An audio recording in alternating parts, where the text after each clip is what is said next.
You ever feel like your mind is running a marathon while the world is barely taking a step? Like you notice everything, feel everything, think about everything, too deeply, too intensely, too fast for a world moving in slow motion? You watch people laugh at small things.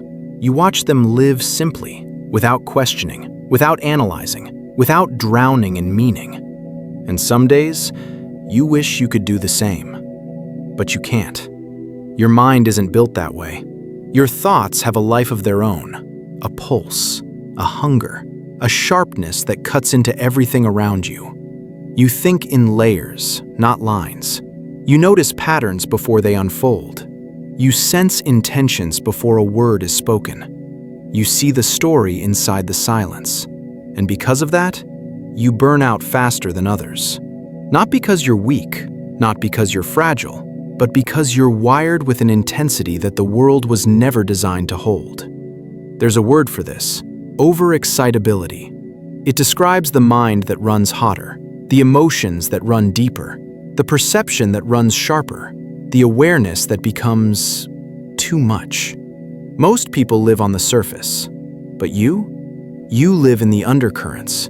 You live inside the truth beneath the truth. You feel the weight of what others ignore. You notice the pain behind the smile, the emptiness behind the noise, the loneliness behind the busy life everyone is pretending to survive through. And this kind of perception, it drains you. You aren't tired because you did too much. You're tired because your mind never stops. You're tired because your awareness is always on. You're tired because your empathy doesn't have an off switch. You're tired because you feel responsible for everything around you. You're tired because you think in a world that avoids thinking. Deep thinkers burn out faster because reality hits them with full force. No filter, no shield, no numbness to soften the blow. And maybe you've wondered why you can handle intense ideas but not small talk. Why you can analyze the universe but lose energy talking about nothing. Why emotions exhaust you. Why noise overwhelms you. Why crowds drain you. Why your brain refuses to slow down. Why your soul feels older than your body.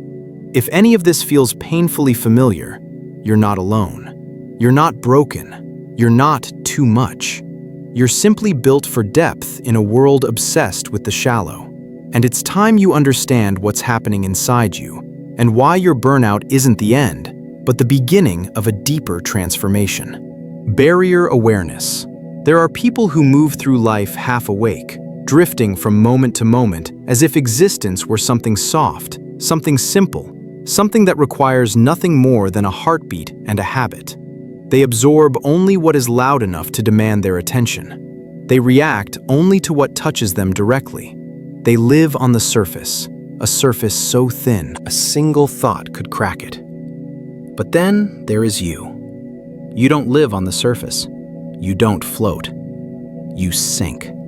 You descend. You drop into layers of life that most people never learn to see. Hyper-awareness is not a skill you trained. It is not a preference. It is the architecture of your mind. Your consciousness doesn't observe the world, it ingests it.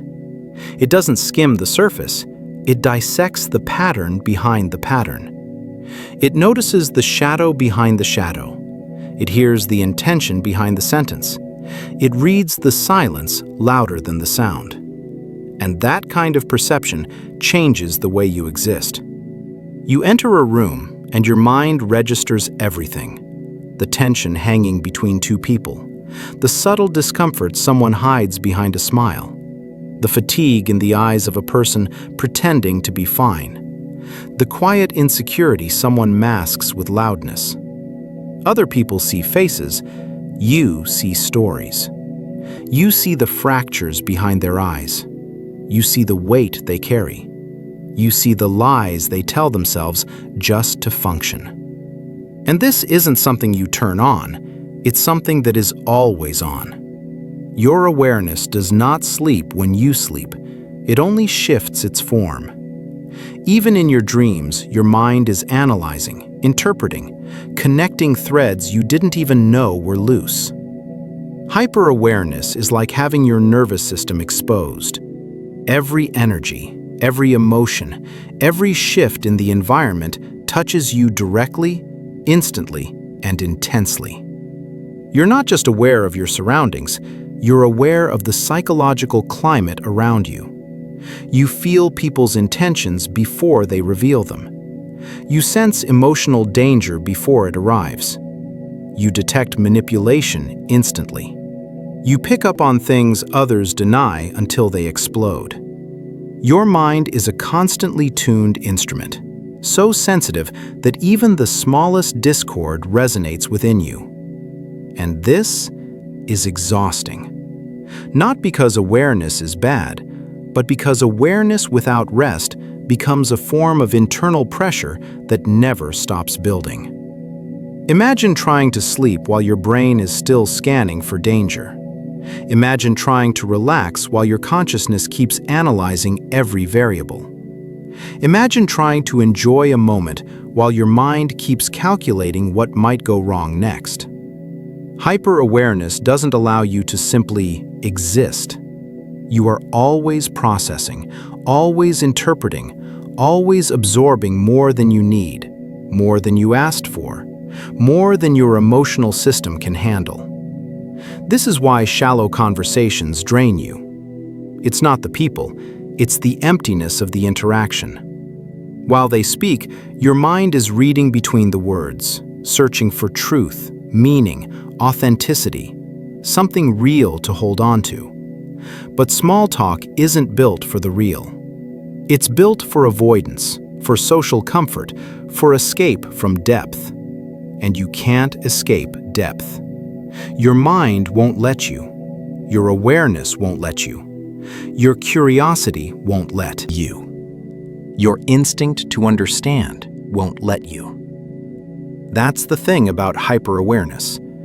It is both your power and your poison. It allows you to see the world clearly, but it also forces you to carry what you see. Because when you see too much, you also feel too much.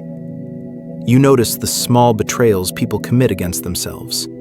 You notice the anxiety they hide beneath jokes. You notice the resentment that simmers under forced politeness. You notice the sadness someone tries to bury under productivity. You notice the loneliness someone masks with social energy. You notice the human soul leaking through every crack. And you take it in. Not intentionally, not willingly, but inevitably. Hyper-awareness is emotional absorption. You don't just understand what people feel, you internalize it. You carry it with you. It sits inside you long after the moment has passed. This is why your mind gets tired even on days when nothing happened. Because awareness is happening. Because your brain is processing a universe inside every passing second. Your nervous system doesn't rest. Your consciousness doesn't dim. Your perception doesn't soften. You are living at a level of sensitivity the world was not built to handle. And that sensitivity becomes a quiet burden. You can't explain this to most people. If you tried, they'd think you're overthinking. But they don't understand that this isn't thinking. It's perceiving. It's not analysis, it's instinct. You are not imagining too much. You are receiving too much.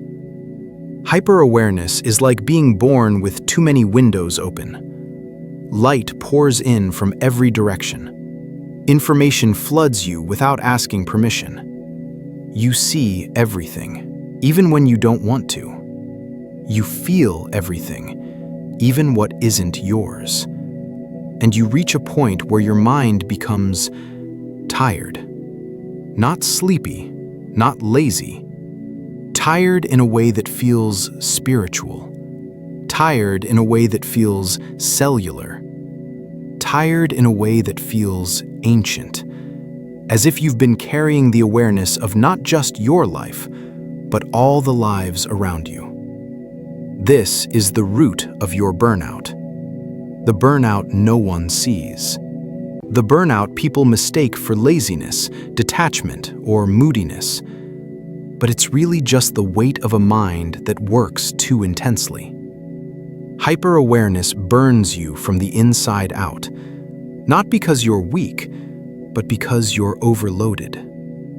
And yet, beneath this exhaustion lies something else, something most people never reach: a deeper clarity, a sharper intuition, a higher understanding of human nature, a sense of meaning that only awakens in people who feel deeply and see honestly. Hyper-awareness isn't just the beginning of burnout, it's the beginning of transformation. But before the transformation happens, there comes the collapse, the emotional exhaustion that follows the constant weight of awareness. Emotional exhaustion. Phased. There is a kind of exhaustion that sleep cannot fix, heaviness that morning cannot lighten, a quiet ache that silence cannot soothe. You know this feeling well. The weight inside your chest, the fog inside your mind, the emotional fatigue that clings to you like a second skin. This is not the exhaustion of a tired body. This is the exhaustion of a tired soul. Emotional exhaustion appears slowly. It builds quietly, patiently, without warning. It gathers in small moments. The moment you swallow your pain so someone else can speak. The moment you force yourself to smile when your heart is sinking. The moment you pretend to be fine just to keep the peace. Little by little, the world drains you, not through catastrophe, but through subtle, repeated demands on your emotional energy. The truth is this: deep thinkers burn out faster, not because they are weak, but because they absorb too much of life at once. You don't simply experience emotions, you internalize them. You don't merely interact with people, you carry their moods, their pain, their expectations. You don't just go through the day, you feel every layer of it pressing against you, every tension, every contradiction, every emotional tone, every shift in the atmosphere. And while others move through life lightly, you move through it deeply, emotionally, intensely, comprehensively. You feel the world the way some people hear music, every note, every dissonance, every silence between the sounds. And that is why emotional exhaustion hits you harder than most. Because emotional exhaustion is not about doing too much, it's about carrying too much. It's about holding your own emotions while absorbing the unspoken emotions of others. It's about feeling responsible for peace in the room. It's about sensing when someone is hurting, even when they hide it. It's about noticing when someone is lying and pretending you didn't. It's about detecting subtle disrespect and swallowing your reaction. It's about seeing when someone needs reassurance and offering it even when you're empty.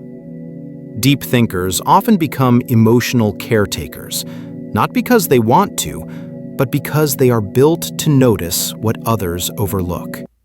And noticing becomes a weight, a responsibility, a quiet burden. You understand people so well that you sometimes feel you must carry their wounds for them.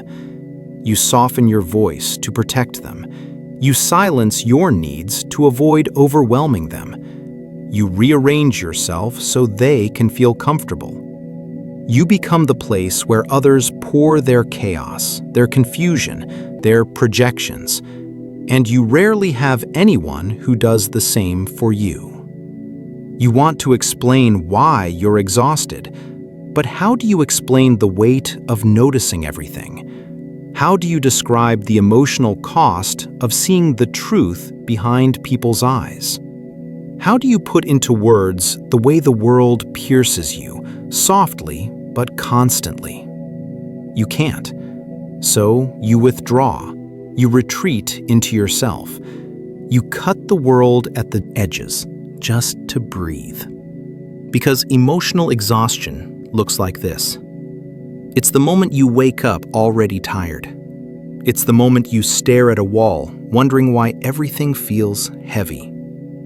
It's losing interest in things that once ignited you. It's feeling nothing where you once felt everything. It's craving silence because noise feels violent. It's wanting to disappear, just to exist without being seen, without being needed, without being interpreted. You start to disconnect, not because you don't care, but because caring has become a wound. You don't stop loving people, but you stop having the energy to carry them. You don't stop thinking deeply, but every thought feels like it costs something. You don't stop noticing things, but each new observation feels like another drop of water filling an already overflowing cup.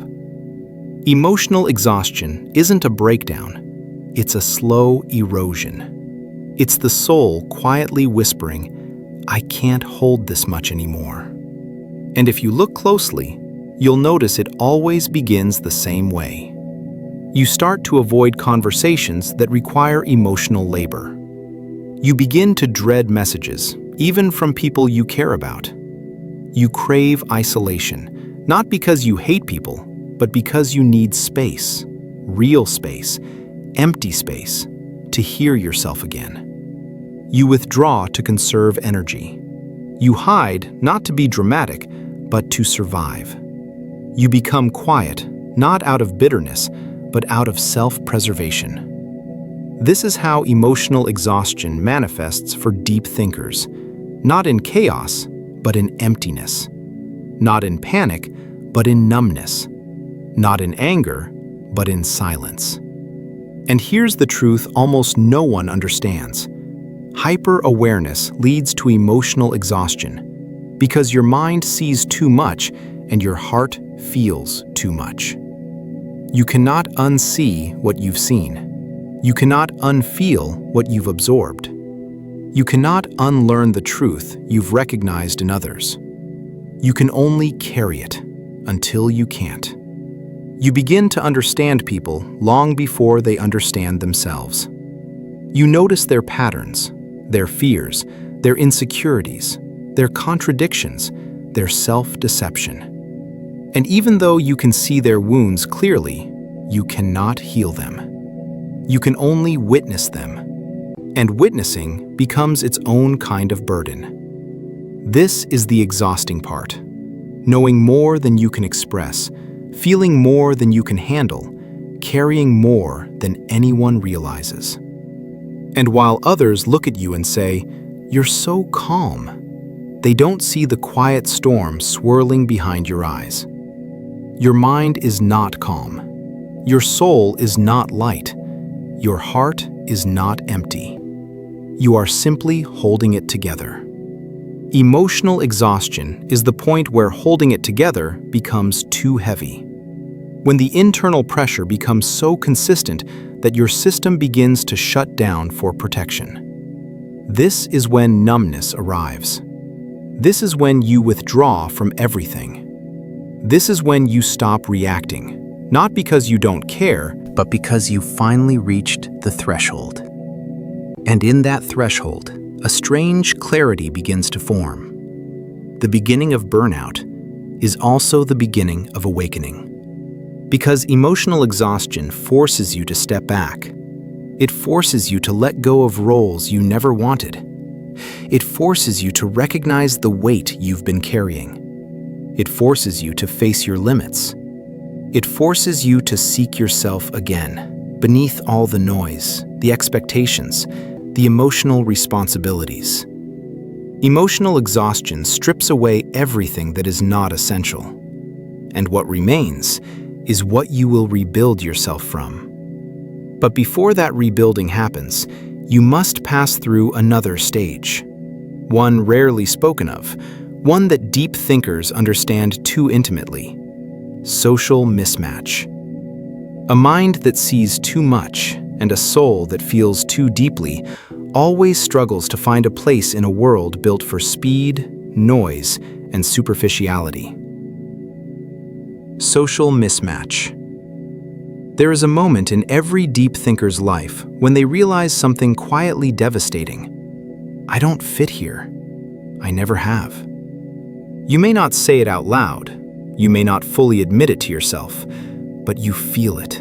In every room, in every conversation, in every environment where something inside you withdraws, even when your body remains present.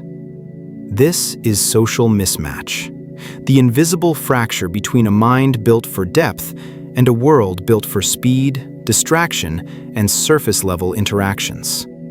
You don't fit because you were never meant to. Not in the way society defines fitting.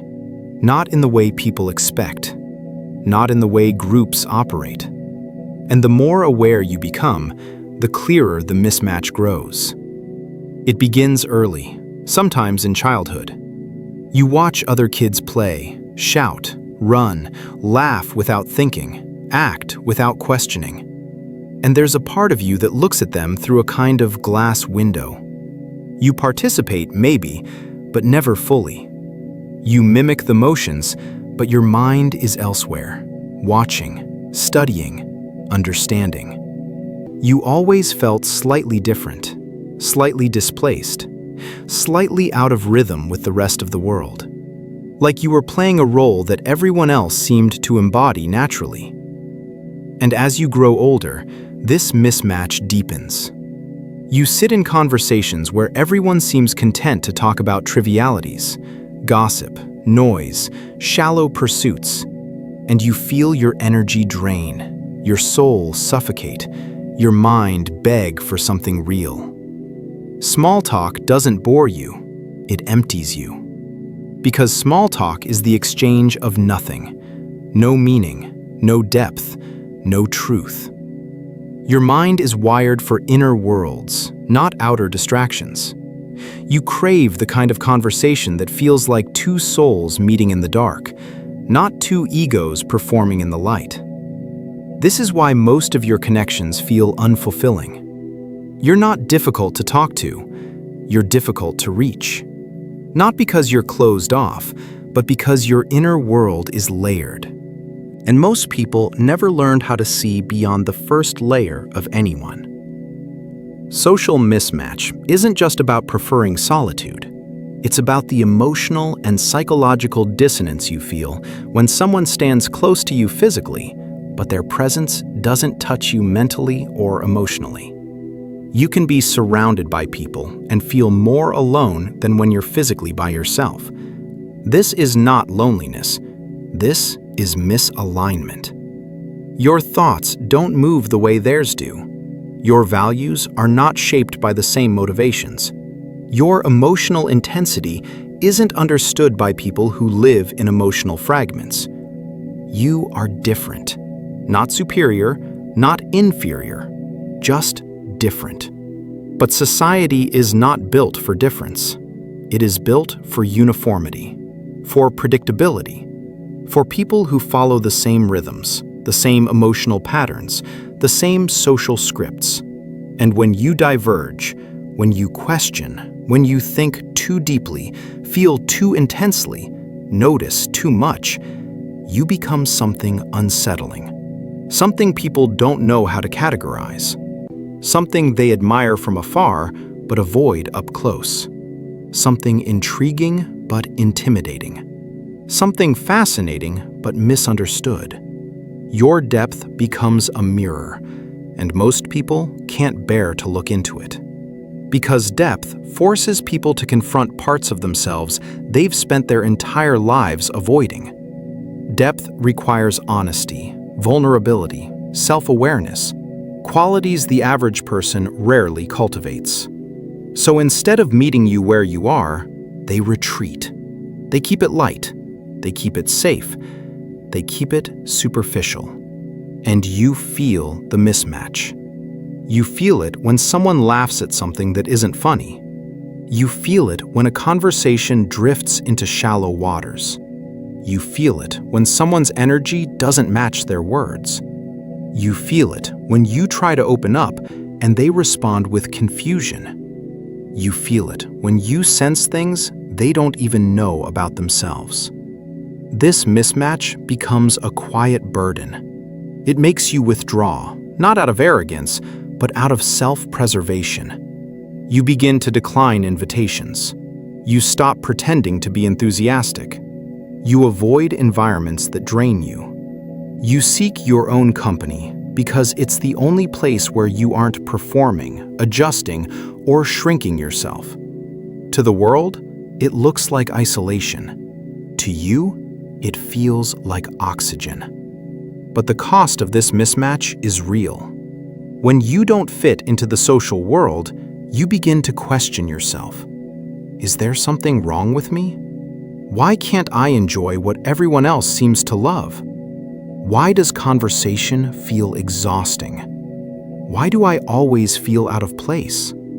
You may even try to force yourself to fit, to blend in, to mimic their tempo, to soften your depth so you don't stand out so much, to hide your real thoughts because you know they will overwhelm or confuse people. And each time you force yourself to fit a world that doesn't match, you tear a small piece of yourself away. Pretending is draining. Conforming is draining. Dimming your mind is draining. Compromising your depth is draining. The exhaustion that comes from social mismatch is not just emotional, it is existential. You begin to feel like you don't belong anywhere, that you're too much for some people and not enough for others, that you're floating between worlds, too deep for the shallow, too sensitive for the hardened, too intuitive for the unaware, too perceptive for the dishonest. And so, slowly, you retreat into solitude. Not because you hate people, not because you've given up, but because you're tired of feeling like a stranger among them. Solitude becomes the only place where your mind can breathe, where you don't have to translate your thoughts, where you don't have to mask your intensity, where you don't have to pretend to be someone simpler than you are.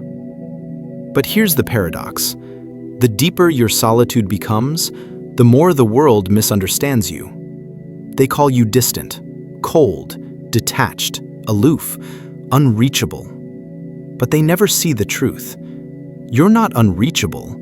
They're just unable to reach the depth where you live. Social mismatch is not a flaw in you. It is evidence that you see life at a level most people can't. And yet, this mismatch leads to the next stage of deep thinking burnout, a quieter, heavier, more internal type of fatigue, existential fatigue. When you think too deeply in a world that barely thinks at all, you aren't just exhausted, you begin to question the meaning of everything. Existential fatigue. There comes a point in every deep thinker's journey where exhaustion stops being physical and becomes existential. Your body may still move, your face may still smile, your voice may still respond when spoken to, but something inside you begins to feel distant, as if your consciousness has stepped a few inches away from your life and is observing it rather than living it. This is existential fatigue. It's the burnout that doesn't just drain your energy, it drains your meaning. The world begins to feel thin, unreal, hollow, as if everything you once believed in has been quietly stripped of substance. You look at your daily routines, the tasks, the commitments, the obligations, and something inside you whispers, "What is the point?" Not in a dramatic, hopeless way, not in a depressed way, but in a deeply reflective, painfully honest way. You begin to see through things, through routines, through social expectations, through the illusions society uses to keep itself moving. You start to notice how much of life is built on patterns people never question: routine, consumption, repetition, distraction, noise. Everything feels like an echo of something you can no longer hear. This kind of fatigue isn't about being tired of life, It's about being tired of meaninglessness. And deep thinkers feel this more intensely because they don't just live life, they interpret it.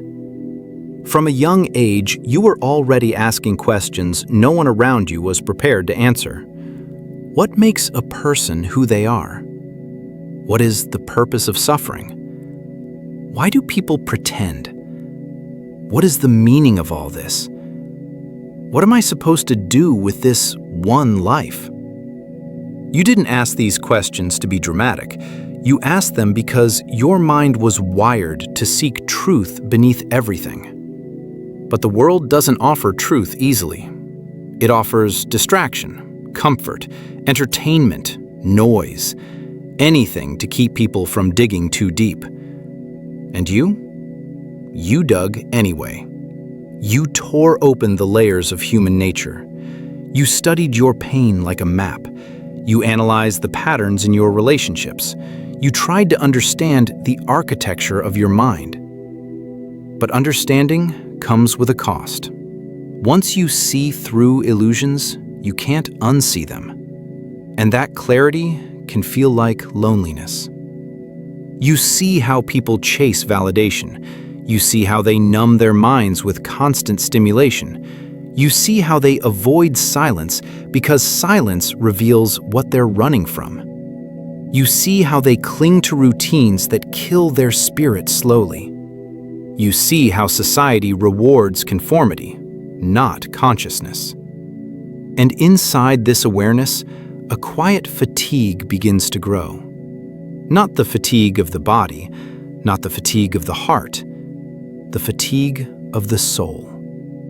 Existential fatigue feels like waking up and realizing the world feels artificial. Talking to people who only repeat scripts. Looking at your goals and feeling nothing. Trying to care, but failing. Trying to belong, but feeling misplaced. Trying to feel alive, but everything feels muted. It's not sadness. It's not despair. It's emptiness, but a thoughtful emptiness. An emptiness that asks questions. An emptiness that observes. An emptiness that waits. An emptiness that wants something real. Existential fatigue shows up when your soul demands truth in a world that feeds on illusion. It shows up when your mind has outgrown the life you're still living. It shows up when your old identity collapses, but your new self hasn't formed yet. It shows up when you find yourself in a psychological in-between, no longer who you were, but not yet who you are becoming. This is the fatigue of transition, the fatigue of awakening, the fatigue of shedding skin that no longer fits. When you reach this stage, even joy feels strange, like it's happening in another room, to another person. You try to return to your old life, your old habits, your old passions, but they don't feel like home anymore. Because they aren't. You have outgrown them. Existential fatigue is the moment when the universe whispers, "This version of you is done." But it doesn't tell you what comes next. It simply removes your attachment to what no longer serves you. The friendships that once felt effortless suddenly feel draining. The goals that once felt exciting suddenly feel meaningless. The lifestyle that once felt comfortable suddenly feels too small. Everything familiar becomes too tight for the person you are becoming. And so you are left in a strange quiet, a psychological limbo. You may try to keep going, to force meaning back into your life, but every attempt falls flat. Not because you're failing, but because you're evolving. You don't lose meaning because you're broken. You lose meaning because your soul is clearing space for a new one. But the clearing process is exhausting. It's the equivalent of emptying a room before redesigning it. The emptiness is uncomfortable, but necessary. This stage is painful because humans crave identity. We crave direction. We crave certainty. And existential fatigue removes all three at once. You question your purpose. You question your place in the world. You question your connection to others. You question your own mind. You question the meaning behind everything you're supposed to want. This questioning isn't weakness. It's consciousness expanding. But expansion feels like destruction before it feels like growth. You are not burning out. You are being stripped of illusions. And once the illusions fall away, something new happens. A shift. A quiet internal revolt. A moment where your soul refuses to continue living the same life. And this moment is what leads to the final stage of deep thinker burnout. Silent transformation. Not the dramatic kind, not the kind with explosions, breakthroughs, revelations. The quiet kind. The inward kind. The kind that changes you so subtly you only notice it months later. Silent transformation.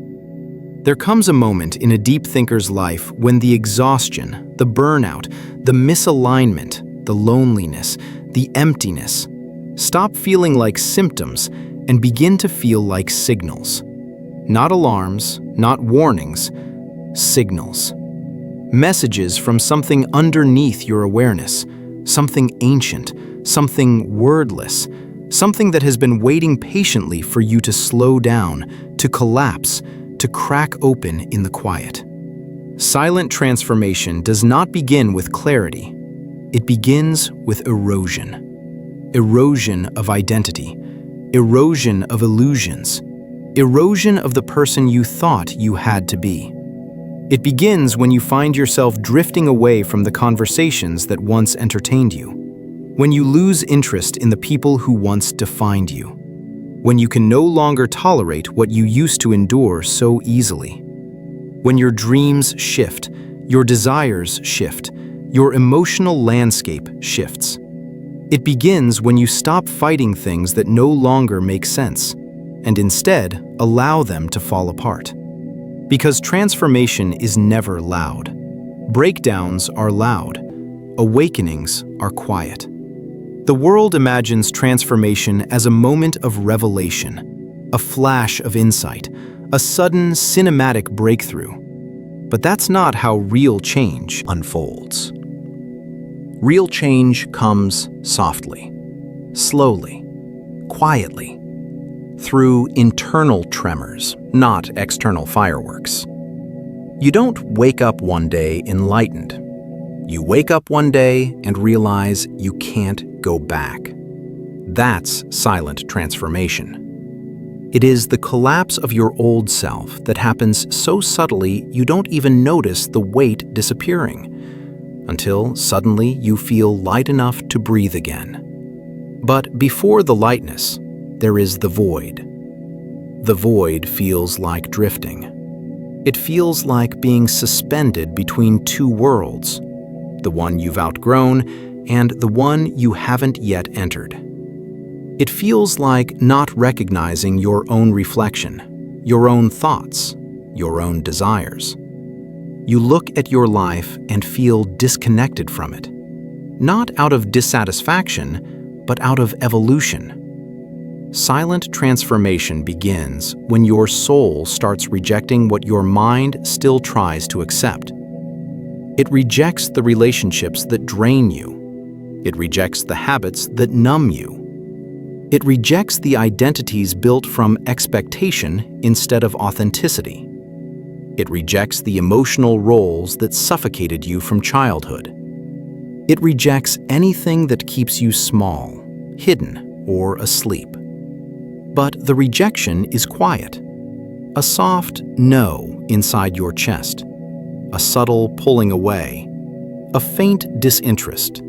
A growing distance. You stop reacting. You stop engaging. You stop fighting battles that were never yours. You stop explaining yourself to people committed to misunderstanding you. You stop carrying burdens that do not belong to you. You stop participating in the noise around you. People think you've changed, but you haven't.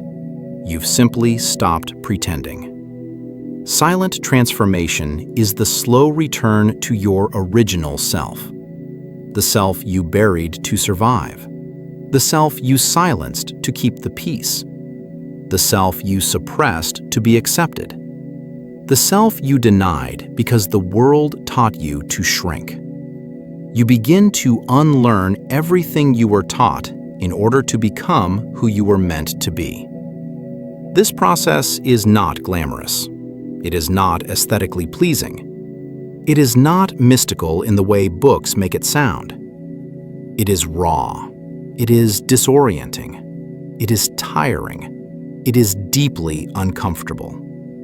Silent transformation feels like losing interest in everything simultaneously. Things you once cared about now feel distant. Things you once chased now feel meaningless. People you once admired now feel empty. Goals you once upheld now feel irrelevant. Your soul begins cleaning house, and it does so ruthlessly. This internal cleansing confuses the mind, because the mind clings to familiarity. It clings to identity. It clings to stability. But the soul does not care about familiarity. It cares about truth. When your inner world begins shifting, you may experience a period of emotional numbness. Not because you're losing your ability to feel, but because you're shedding the emotional clutter that prevented you from feeling genuinely. Numbness often appears right before rebirth. It is the quieting of the old self, the stillness before the storm of transformation. In this stage, solitude becomes sacred. You don't crave isolation, but you crave space. Space to breathe, space to think, space to feel without interference, space to unravel, space to reconstruct. Silent transformation requires space because you need room to fall apart without being watched. You need room to question everything without being judged. You need room to explore the parts of yourself you abandoned long ago. People may not understand this. They may think you're withdrawing out of bitterness or depression. They may assume you're shutting down. But the truth is simpler. You are making space for your real self to emerge. In this space, you begin to see yourself differently. You notice wounds you ignored. You notice patterns you repeated unconsciously. You notice the roles you played to feel useful, loved, or safe. You notice the lies you told yourself to survive. Silent transformation is the moment you stop running from your inner world and instead begin listening to it. You start to hear the voice beneath the noise, the quiet, steady voice that has been silenced for years. It doesn't shout, it whispers. It whispers things that feel foreign at first. I don't need this. I'm tired. I deserve more. This isn't who I am. This isn't my life. I want something different.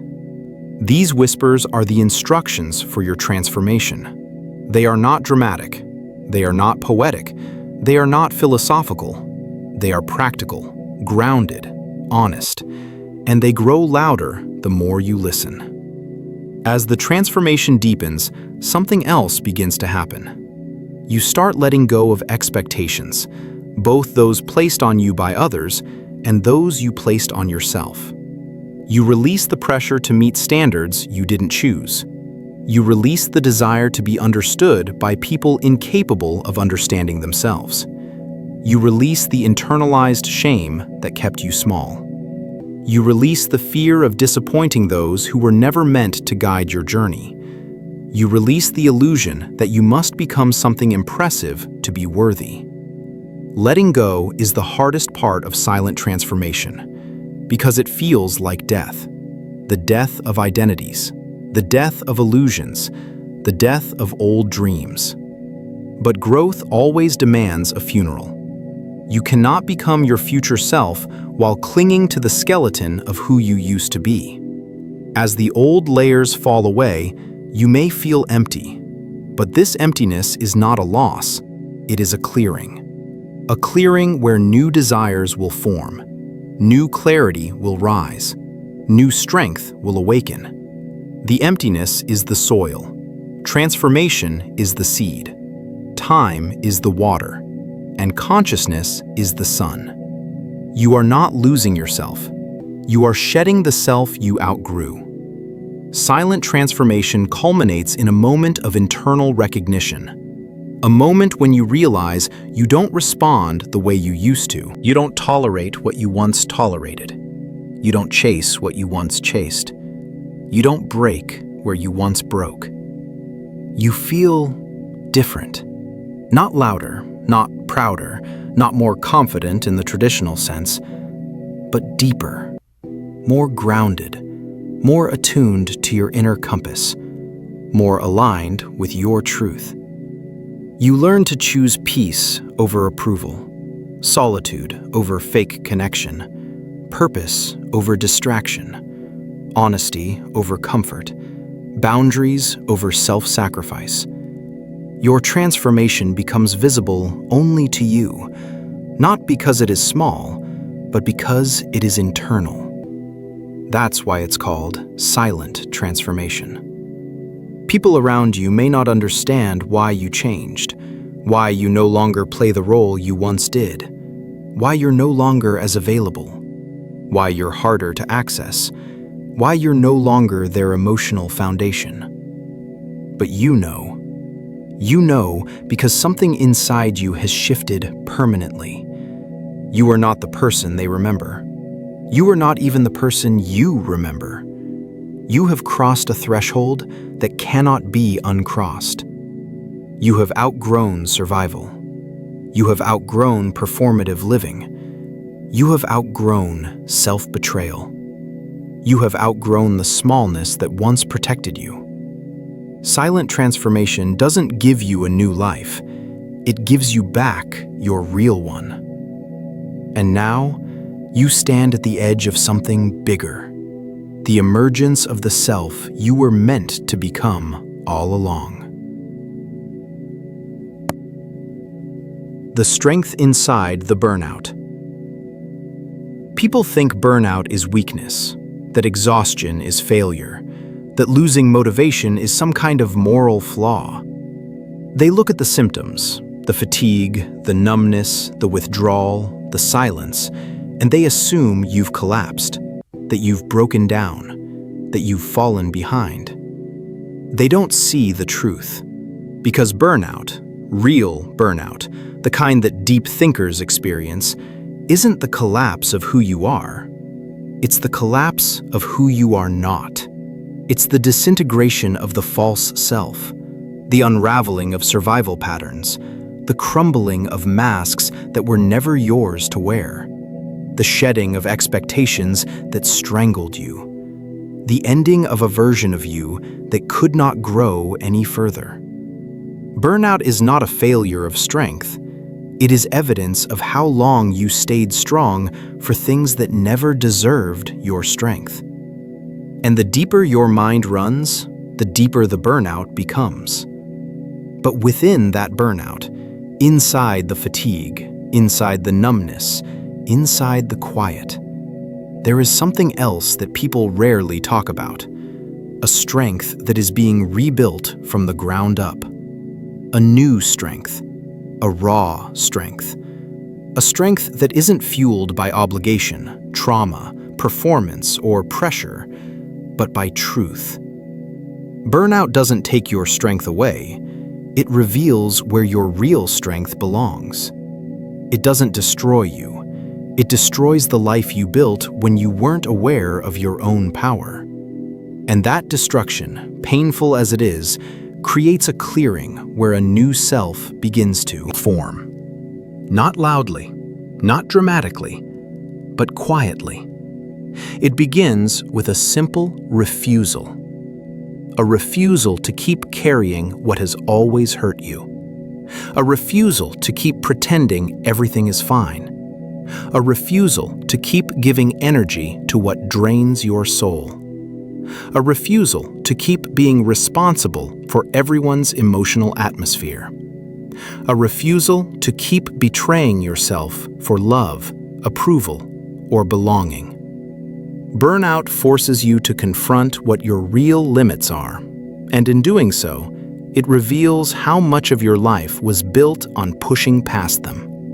You were tired not because you lacked capability, but because you were using your capability for the wrong things.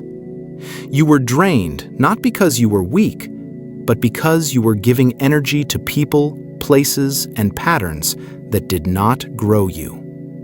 You were overwhelmed not because you couldn't handle life, but because you were handling everyone else's life. Burnout is the soul pulling the emergency brake. It is your psyche saying, "This is not sustainable. This is not your path. This is hurting you. This is not the life you were meant to live." Burnout is the body refusing to continue the performance. It is the heart refusing to continue the emotional labor. It is the mind refusing to continue absorbing more than it can process. It is the soul refusing to continue carrying what does not belong to it. And in that refusal, in that collapse, there is a quiet resurrection beginning. A shift so subtle you won't notice it at first. A kind of psychological reboot. Stage by stage, layer by layer, your inner world begins to reorganize itself. Burnout strips away noise. Burnout strips away false priorities. Burnout strips away illusions you once clung to. Burnout strips away the external motivations that once controlled you. You start to see life through a different lens, a slower one, a deeper one, a more intentional one. You begin to question, why am I doing this? Does this matter? Do I want this? Is this me? Questions that used to feel like interruptions now feel like guidance. Questions that used to make you uncomfortable now make you honest. You start noticing the places where you gave too much, where you sacrificed your peace to maintain someone else's comfort, where you lowered your boundaries just to keep the connection alive, where you dimmed your brilliance to make others feel less threatened, where you accepted things that your soul never wanted. This is the eye-opening stage of burnout, when exhaustion forces you to become conscious in ways you never were before. You begin to see your patterns clearly. You overgive to avoid abandonment. You overthink to avoid mistakes. You overwork to feel worthy. You overcare to feel needed. You overachieve to compensate for old wounds. You overstretch yourself to avoid disappointing others. Burnout shines a brutal but necessary light on these patterns, not to punish you, but to free you from them. Because burnout is the soul saying, no more surviving, it's time to live. As the exhaustion deepens, your old motivations begin to break down. People you once tried to impress now feel irrelevant. Expectations you once carried now feel impossible to uphold. Roles you once played now feel suffocating. Dreams you once chased now feel misaligned. Nothing fits anymore, because you are no longer the version of you those things were built for. This stage of burnout is terrifying and liberating. Terrifying because you feel like you're losing your grip on your life. Liberating because what you're really losing is the life that never belonged to you. This is the threshold where silent transformation roots itself deeply inside you. You become sensitive to energy. You become aware of what drains you instantly. You become allergic to anything fake, forced, or inauthentic. You begin to crave honesty from yourself, from others, from life. You start to withdraw from people who cannot meet you at the depth your soul now demands. Relationships shift first. You stop tolerating emotional irresponsibility. You stop enabling people who refuse to grow. You stop chasing people who make you feel unseen. You stop explaining your worth to those committed to misunderstanding you. You stop shrinking for those who fear their own smallness. Friendships dissolve quietly. Connections fall away. You let go without ceremony. Because burnout teaches you something crucial. You cannot carry people who refuse to carry themselves. You cannot heal people who refuse to face their truth. You cannot save people who have no intention of waking up. You cannot sacrifice your peace for the sake of belonging. You realize that your energy is sacred, and from this realization, something powerful emerges. Discernment. A new clarity about who deserves access to you. A new honesty about what you want. A new integrity in how you live. A new courage in setting boundaries that once terrified you. A new awareness of what your soul is asking for. Discernment becomes the new foundation of your identity. You no longer choose out of fear, you choose out of alignment. You no longer stay out of guilt, you stay out of resonance. You no longer give out of obligation, you give out of abundance. You no longer burn yourself out to be loved, you choose to be loved where you can breathe. This is the beginning of the strength inside your burnout. A strength that doesn't roar, it hums, it vibrates, it radiates quietly. A strength that doesn't push, it knows, it aligns, it recognizes. A strength that doesn't inflate the ego, it awakens the soul. Burnout transforms you from the inside out, not into someone harder, colder, unreachable, but into someone clearer, deeper, more authentic. Someone who no longer confuses tolerance with kindness. Someone who no longer confuses productivity with worth. Someone who no longer confuses suffering with love. Someone who no longer confuses noise with purpose. In burnout, the old you dies. In transformation, the real you rises. The version of you that honors your truth. The version of you that no longer apologizes for your depth. The version of you that chooses your own energy first. The version of you that refuses to shrink just to fit into spaces that lack consciousness. Burnout does not break you. It breaks what was breaking you. And once that break is complete, you begin to feel something you haven't felt in a long time. Yourself. Not the version shaped by society, not the version molded by trauma, not the version designed to be liked, not the version crafted for survival, but the version you were born to become. Final transformation. Wholeness doesn't arrive like lightning. It doesn't announce itself. It doesn't declare victory. It begins as a subtle shift, the kind of shift you only notice when you pause long enough to feel the difference between the person you were last year and the person breathing inside you now. You reach a point where something deep inside you stops participating in your old life. Not out of rebellion, not out of bitterness, but out of truth. You stop fighting for spaces that shrink you. You stop chasing people who feel like emotional gravity. You stop apologizing for wanting depth in a world built on shallow ground. You stop betraying yourself just to be understood. Transformation feels strange at first, not because you're becoming someone new, but because you're finally ceasing to be who you never were.